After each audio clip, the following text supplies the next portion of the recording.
Sadinama requested the Asiatic Society to organize this seminar, this discussion today. Sadinama is a Hindi journal, and Sahitya Academy and Asiatic Society is a very old institution, as you know. So Sadinama requested the administrator of the Asiatic Society to organize the symposium, and Lieutenant Colonel Ananta Sinha, he is now the administrator here. His mother tongue is Hindi, and Sadinama is a Hindi journal, and they are jointly organizing this discussion here, and the song was written in Bengali. That is the importance of this meeting, that we are actually guests, we are not hosts, but those people who are organizing it, their mother tongue is something different from Bengali. So we are really very happy. আমরা একটা কথাই শুধু ভাববো, আমি একটা আজকে এখানে doctor Ratan Kumar Nandi উপস্থিত আছেন, খুবই পণ্ডিত মানুষ, তিনি সভাপতি। আমি গেছি বঙ্কিম ভবনে অনেকবারই, খুবই ভালো লাগছে।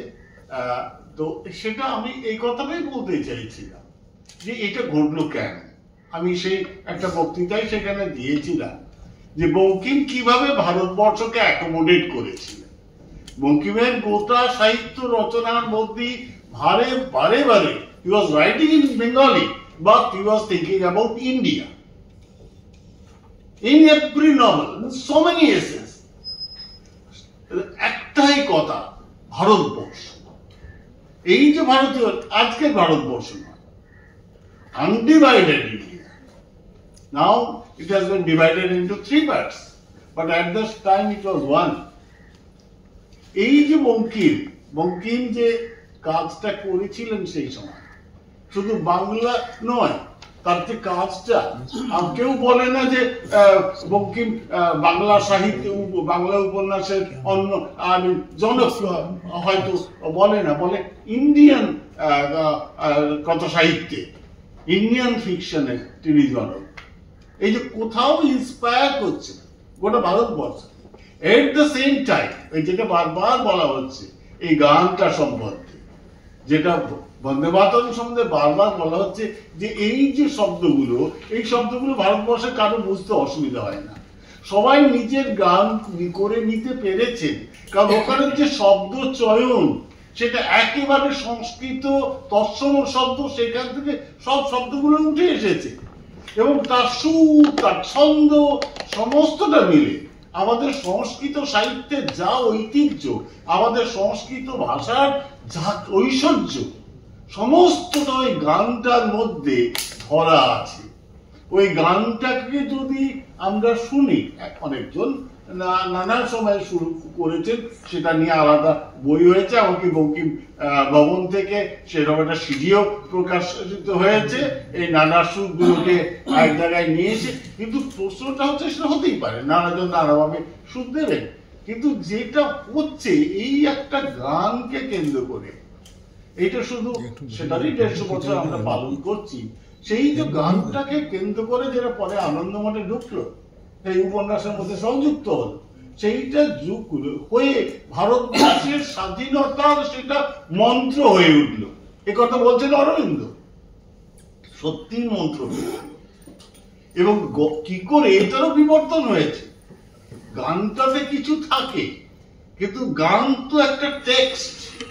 এবারে আমি যখন গানটা গ্রহণ করছি, আমার রিসিভিং এন্ডে আমি গানটাকে যখন পড়ছি, তখন আমি গানটা ডিকনস্ট্রাক্ট করছি, গানটার মধ্যে যা আছে আর আমি যেটা পড়ছি, যখন আমি পড়ছি তখন তো আমার চারপাশে আমার সময়, আমার সমাজ আছে। গানটা কিভাবে বিবর্তিত হচ্ছে তার একটা চমৎকার উদাহরণ পাওয়া যায়, যে টাইমসে সেটা হচ্ছে তিনটে লেখা, সেটা হচ্ছে সালগুলো আমি বলে দিচ্ছি, সেটা হচ্ছে 1906 টাইমসে 3 জনেই, তখন আসলে ওই পর্ব থেকেই, মানে যখন 20 শতকের ওই পর্ব থেকেই গানটা অনেক বেশি প্রভাব ফেলতে থাকলো আমাদের স্বাধীনতা আন্দোলনে। এবং তখন তখন ওই দেখবো সেই সময়ই কিন্তু ওই বন্দে মাতরম সাপ্তাহিক পত্রিকাটা ইংরেজি প্রকাশিত হচ্ছে এবং পতাকার উপর বন্দে মাতরম লেখা হচ্ছে এবং জাতীয় কংগ্রেসে তো আগে গাওয়া হয়েছে, কিন্তু আরো বেশি আন্দোলনের সেটা অংশ হয়ে উঠছে। এই যে হয়ে উঠছে তখন সেখানে টাইমস একটা জায়গায় বলছেন গিয়েছেন যে এটা দেখতে পাচ্ছি এই বন্দে মাতরমের মা, এই মা হচ্ছেন কালী। উনি এই কথাটা বলছেন এবং কারণ ভেতরে একটা কালী যেহেতু আনন্দ মঠের সঙ্গে ওটাকে জুড়ে পড়ছে এবং তারপরে আবার সেটাকেই আমরা দেখবো যে হেনরি কটন এই কটন ইউনিভার্সিটি এর সঙ্গে হেনরি কটনের যেটা গুয়াহাটিতে যেটা, তো এই কটন যেখানে বলতে এসছেন কটন কিন্তু এখানে তার সঙ্গে বলছেন যে না, হেনরি কটন বলছেন না এটা মাদারল্যান্ড, এবং সে মাদারল্যান্ডটা কি তিনি বলছেন বেঙ্গল। তখন কিন্তু ভারত বলছেন না, বলছে এটা বাংলাটাকেই উনি মনে করছেন। এবং তারপরে জেডি অ্যান্ডারসন তিনি আবার পরে যে বলছেন ওই দুটো কালো এবং সাদা মূর্তি, উনি সেখানে বলছেন এটা একই সঙ্গে কালী এবং একই সঙ্গে এটা কিন্তু ভারতবর্ষের একটা প্রতীক এর মধ্যে ফুটে উঠেছে। এই বন্দে মাতরমের মধ্যে দুটো দিকই এখানে ধরা আছে, একদিকে মাদার কালী আর একই তার সঙ্গে মাদারল্যান্ড। এবং উপন্যাসের মধ্যেও আবার দেখবেন কোথাও বলছে এটাই আমাদের এই মাতৃভূমি এটা, এবং হয়তো এটাই যে মাতৃতান্ত্রিক যে চেতনা, এই মাতৃতান্ত্রিক চেতনার মধ্যে বাঙালিয়ানা কাজ করতে পারে, কারণ এই বঙ্গভূমি হচ্ছে মাতৃতান্ত্রিক, এই কলকাতা কালী থেকে সবটার মধ্যে এই মাতৃতান্ত্রিক, এই মাতৃতান্ত্রিকতাটা তার মধ্যে ঢুকতে পারে এবং মাতৃতান্ত্রিকতার মধ্যে গভীরভাবে একটা ব্যাপার থাকে। দেশকে তো সেভাবে ধরা যায় না, মাকে যেভাবে ধরা যায়, এই মাতৃতান্ত্রিকতার মধ্যে একটা জিনিস থাকে ভালোবাসা আর একটা জিনিস থাকে শ্রদ্ধা।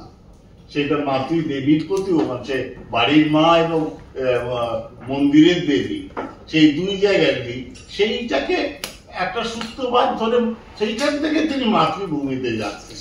এই মত নানা হতে পারে, একটা কবিতা নানা জন নানাভাবে বিশ্লেষণ করতে পারে। কবিতা যদি এক হবে তাহলে কবিতা প্রবন্ধ হতো, প্রবন্ধ যে নয় কবিতা, তার কারণ হচ্ছে যে যার কত এই একটা বিষয় নিয়ে আজকে যে হচ্ছে। এবং এটাই আমার খুব অদ্ভুত লাগে যখন আমি দেখি যে, যেহেতু আমি সাহিত্য একাডেমিতে আমার জীবনের প্রায় 3 বছর কেটেছি, এটা দেখতে প্রত্যেক বছর পুরস্কার দেওয়া হচ্ছে, অনুবাদ পুরস্কার। অনুবাদ পুরস্কারে দেখতে পাচ্ছি রবীন্দ্রনাথের কোনো বই, শরৎচন্দ্রের কোনো বই, মহাশ্বেতা দেবীর বই, সুনীল গঙ্গোপাধ্যায়ের বই, শীর্ষেন্দু মুখোপাধ্যায়ের বই, তার সঙ্গে বঙ্কিমচন্দ্রের বই। তারপরে আজও বঙ্কিমচন্দ্র পঠিত হচ্ছে, আজও বঙ্কিমচন্দ্র অনুদিত হচ্ছে। উড়িষ্যার মুখ্যমন্ত্রী, তার সঙ্গে আমার সঙ্গে দেখা হলো, তিনি তখন গভর্নর আসামের, তিনি আমাকে বলছেন, রাঘবাবু সেক্রেটারি বলছেন কেমন আছেন, এবং সেই ভদ্রলোক চমৎকার বাংলা বলছেন।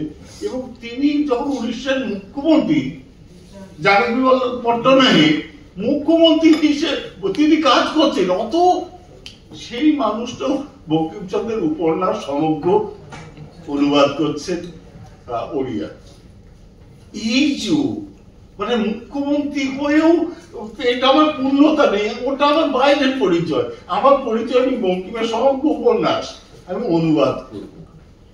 এই যে বঙ্কিমচন্দ্র, আপনারা দেখবেন 3-4 বছরের সাহিত্য একাডেমি অনুবাদ পুরস্কার ধরলে এখনো একজন এক একটা ভাষায় কতবার অনুদিত হয়েছে। আমরা যে বঙ্কিমচন্দ্রের 150 বছরে সাহিত্য একাডেমি থেকে Bankimchandra Chattopadhyay essays in perspective একটা খুব বিশাল ভলিউম ইংরেজিতে আমরা বই প্রকাশ করেছিলাম, প্রফেসর ভবতোষ চট্টোপাধ্যায় সেটা সম্পাদনা করেছিল।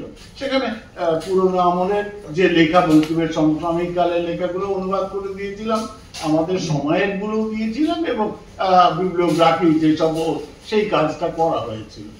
পরে আরো সত্যজিৎ বাবু আমাদের ওখান থেকে পরবর্তী 175 একটা ভালো কাজ করেছিলেন। তারপরে বঙ্কিমের নির্বাচিত রচনাও সাহিত্য একাডেমি থেকে প্রকাশিত হয়েছে, জীবনী বেরিয়েছে। কিন্তু প্রশ্নটা হচ্ছে যে কারণে আমার শুধু একটাই মনে হয় বঙ্কিমা এখনো আমাদের সমসাময়িক থেকে গেছে। মানে 1838টা বলার সময় ওটা তথ্যগত বলা, কারণ সত্যি কথা বলতে আমি একটু আগে আমাকে ডক্টর নন্দী বলছিলেন যে একটা লেখা জমা দেওয়ার কথা ছিল, পারিনি নানা কারণে, কিন্তু তার মধ্যে চর্চা করছিলেন স্বপন চক্রবর্তী বিখ্যাত অধ্যাপক ছিলেন ইংরেজি সাহিত্যে। স্বপন চক্রবর্তী ন্যাশনাল লাইব্রেরির ডাইরেক্টর জেনারেল ছিলেন, সেই পরে প্রেসিডেন্সি ইউনিভার্সিটির বিখ্যাত প্রফেসর হয়েছিলেন। স্বপন চক্রবর্তীর ওপর একটা কমিউনিটি ভলুম বেরোয় জাদুঘরতে, সেই ভলুমে আমাকে একটা লেখা লিখতে হচ্ছে, এবং আমি সেই লেখাটা লিখতে গিয়ে স্বপন চক্রবর্তী লিখছেন যে আসলে এই কপালকুণ্ডল উপন্যাসটা, এই কপালকুণ্ডল উপন্যাসটা কি গভীরভাবে প্রভাব ফেলেছিল তার অনুকরণ হচ্ছে, এবং অনুকরণ হচ্ছে তারা কারা করছেন দামোদর মুখোপাধ্যায়, এই যে অনুকরণ হচ্ছে, এবং তার ফলে বঙ্কিমচন্দ্র কিন্তু নিজের উপন্যাস বদলে যাচ্ছেন। এই যে গোটা ঘটনাটা মিলে একটা অদ্ভুত জিনিস তৈরি হচ্ছে পরবর্তী সময়ে, যে বঙ্কিম কোথাও একটা মানে যেটা হচ্ছে যে লিখতে আসছেন বঙ্কিমের প্রভাব এড়াতে পারছেন না। এটা গোটা ভারতবর্ষকে বঙ্কিম ইন্সপায়ার করছেন, একদিক দিয়ে ইন্সপায়ার করছেন ভারতীয় সাহিত্যকে, ভারতীয় কথা সাহিত্যকে তিনি জন্ম দিচ্ছেন বলা যায়। কারণ প্যারিচাঁদ বইটাকে তো সেই মানের বই বলা যাবে না, এক ধরনের সামাজিক একটা বই, সেই গদ্য, সেই কথা সাহিত্য, সেই গদ্যটা তার হাতে ছিল না, বঙ্কিমের নিজের লেখা আছে, খুব সম্মান দিয়েই বলছে। কিন্তু গোটা ভারতবর্ষ জুড়ে যে বঙ্কিমের প্রভাবটা পড়লো, একদিক দিয়ে স্বাধীনতা আন্দোলন, সেটাকে বন্দে মাতরম একটা ব্রিটিশের কাছে ওই মন্ত্রটা একটা বিপদের মতো ব্যাপার হয়ে দাঁড়ালো, ওই শুনলেই তার মনে হয় এরা উদ্বুদ্ধ হয়ে ওঠে। এবং কোন জিনিসটা নিয়ে কাজটা করছে আমার এখনো ভাবলে খুব অবাক লাগে। আমরা যারা উপন্যাস চর্চা করি, এই যে একটা দুর্ভিক্ষকে কেন্দ্র করে ওই যে ফকির আন্দোলন, ওই সব পর্বের যে জায়গাটা, আনন্দমঠের যে জায়গাটা, তার আগে দুর্ভিক্ষ হয়েছে, তার আগে যে ঘটনাটা হয়েছে, কত 1/3 বাঙালি মারা গেছে, শুধু বাঙালি নয়, বিহারের মানুষ মারা গেছে। এই যে মারা গেছে তার উপর দাঁড়িয়ে একটা সেদিন শুধু ঐতিহাসিক উপন্যাস, এইরকম একটা সামাজিক সব মহামারী, এই দুর্ভিক্ষকে কেন্দ্র করে একটা উপন্যাস রচিত হচ্ছে 1882 সালে, এবং তার প্রায় 100 বছর আগে। ভাবলে অবাক হয়ে, মানে একদিকে বঙ্গোপসাগর এই কথাটা ভাবতে হবে, আর একদিকে ভাবতে হবে একজন উপন্যাসী 1882 সালে, ও তারও আগেই শুরু করেছে, সেটা ধারাবাহিক বেরোচ্ছে। কাজে এই যে লেখা লিখছে দুর্ভিক্ষ নিয়ে, কতটা সচেতন শিল্পী একজন বলে তার মধ্যে এটা আসতে পারে। কাজে আমার অত্যন্ত ভালো লাগছে, যারা আজকে বলবেন তারা খুবই গুণী মানুষ। অনেক লেখাই হয়েছে, চিত্তরঞ্জন বন্দ্যোপাধ্যায় এটাকে নিয়ে আলাদা কাজ করেছেন, অনেকে, সুকুমার মুখোপাধ্যায় অত্যন্ত ভালো তার লেখাপত্র রয়েছে, বিশ্বভারতীতে ছিলেন তিনি, এই গানের নির্মাণটা নিয়ে খুব চমৎকার তার বিশ্লেষণ আছে করেছেন, এবং আরো করার মতো সুযোগ রয়েছে। আমি শুধু একটা কথাই বলবো, আমার ভালো লাগছে যে লেফটেন্যান্ট কর্নেল অনন্ত সিনহা এবং স্বাধীনতার সম্পাদক এরা মিলে আমাদেরকে অতিথি করে তারা আজকে 150 বছর পালন করছে। এর চেয়ে আনন্দের কিছু হতে পারে না। বঙ্কিমের, আমি মনে করি বঙ্কিমের এখানেই প্রমাণিত হচ্ছে যে গানটা সত্যি যে ভারতকে বেঁধেছে। আজকের এই অনুষ্ঠান যা করছেন তাদেরকে দেখে আমাদের শুধু আনন্দ হচ্ছে না, মাথা নত হয়ে আসছে। প্রথমে বলবেন শ্রী পার্থ প্রতিম চট্টোপাধ্যায়, রিসার্চ অ্যাসিস্ট্যান্ট, বঙ্কিম ভবন গবেষণা।